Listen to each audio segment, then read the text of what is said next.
जब आप पशुपति व्रत कर रहे हो या कोई नियम धारण कर रहे हो या कोई आपने नियम उठा रखा है और वो कार्य आपका हो ही नहीं रहा, आपने 2 बार पशुपति व्रत कर लिए, आपने ये कर लिया, आपने प्रदोष कर लिया, आपने सोमवार कर लिया, आपने सारे अनुष्ठान कर लिए, बहुत सारे उपाय भी करे तो भी नहीं हो रहा है। आपकी कोई कामना है, आपका कोई भाव है, आपके हृदय की कोई बात है जो बहुत दिनों से लगे हुए हो और बाबा हो सकता है कि किसी कारणवश पूर्ण ना हो रहा हो। कई लोग कह भी देते हैं गुरुदेव, कोई कोई कहते हैं, जैसे आज कोई कह रही थी बच्ची की मैंने शिव महापुराण में पशुपति व्रत सुना और उसको करा, उसका लाभ मुझे मिला, मेरे पति ने भी करा, उसका भी लाभ मुझे मिला। पर एक काम गुरुदेव ऐसा अटका हुआ है कि वो काम हम करना चाह रहे हैं, व्रत भी कर लिया, अनुष्ठान भी कर लिया, पर फिर भी वो व्रत के कारणवश भी वो कार्य नहीं हो रहा। तो समझना कि कोई कार्य बड़ा भारी होगा और बाबा उसको कर नहीं रहा है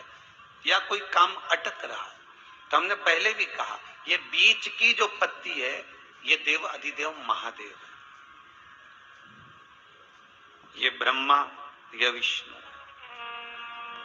इन दोनों पत्ती के मिलन से लेकर इस पत्ती के बीच की जो डंडी है,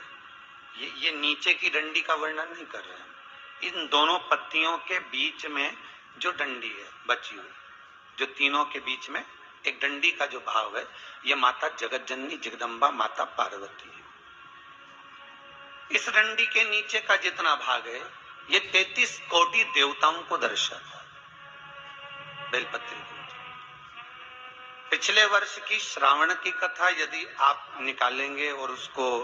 पेज पर जाकर आप सुनेंगे तो आपको प्राप्त होगा कि उसमें भी कहा था कि जब आप पशुपति व्रत कर रहे हो या कोई नियम धारण कर रहे हो या कोई आपने नियम उठा रखा है और वो कार्य आपका हो ही नहीं रहा, आपने 2 बार पशुपति व्रत कर लिए, आपने ये कर लिया, आपने प्रदोष कर लिया, आपने सोमवार कर लिया, आपने सारे अनुष्ठान कर लिए, बहुत सारे उपाय भी करे तो भी नहीं हो रहा है। तो इस बीच वाली पत्ती पर शहद लगाकर बाबा का जो शिवलिंग है उस शिवलिंग को इसको छुआ दीजिए या उससे चिपका दीजिए और उस पर अपनी हथेली रखकर कामना कर कर वापिस घर को आ जाइए। बाबा आपकी वो मुराद शीघ्र 3 महीने के अंदर पूरा कर ही देता है। ये सोमवार की अष्टमी का मतलब आपको इंदौर की कथा में बताया था, जिस दिन शंकर और पार्वती के मिलन का दिवस हो और केवल एक माता पार्वती के अकेले मिलन का नहीं, 64 योगनिया तक भगवान शंकर से मिलने के लिए आती है। कहीं लग जाए आपकी जिंदगी में कि अब मेरा जीवन बहुत नरक सा निकल रहा है, बहुत कष्टमय निकल रहा है, ये बेलपत्री लेना, इस बेलपत्री के बीच वाले पत्ते पर पीला चंदन लगा देना। पत्ती पर जब चंदन लग जाए, लगने के बाद में ये दोनों पत्ती पर लाल चंदन लगा लीजिए। इन दोनों पत्ती के बीच में जो डंडी का भाग होता है, आपको कहा था, आपको स्मरण में होगा शायद, हमने जब बेलपत्री की महत्वता बताई थी तो उस बेलपत्री की महत्वता में कहा था ब्रह्मा विष्णु महेश ये 3 हैं, बोला था। बीच में ये बड़ी पत्ती से लेकर जो 2 पत्तियां होती हैं, इनके बीच में जो जगह बचती है, इसमें मां पार्वती के 64 योगनिया, मां पार्वती अपनी पूर्ण सिद्धि के साथ में जितनी भी देवी के स्वरूप हैं वो माता 64 योगनिया देवी के स्वरूप में यहाँ पर विराजमान होती हैं। 2 पत्ती के नीचे से जो डंडी होती है नीचे तक, ये पूरी डंडी में 33 कोटि देवी देवताओं विराजमान होते हैं इस पूरी डंडी के अंदर। तो ये बीच वाली पत्ती है, ये जो बीच वाली पत्ती का जो भाग होता है, इस पत्ती के भाग में शहद का प्रयोग कर कर, यहाँ पीला चंदन, लाल चंदन, शहद का प्रयोग कर कर इसी तरह से पकड़कर ये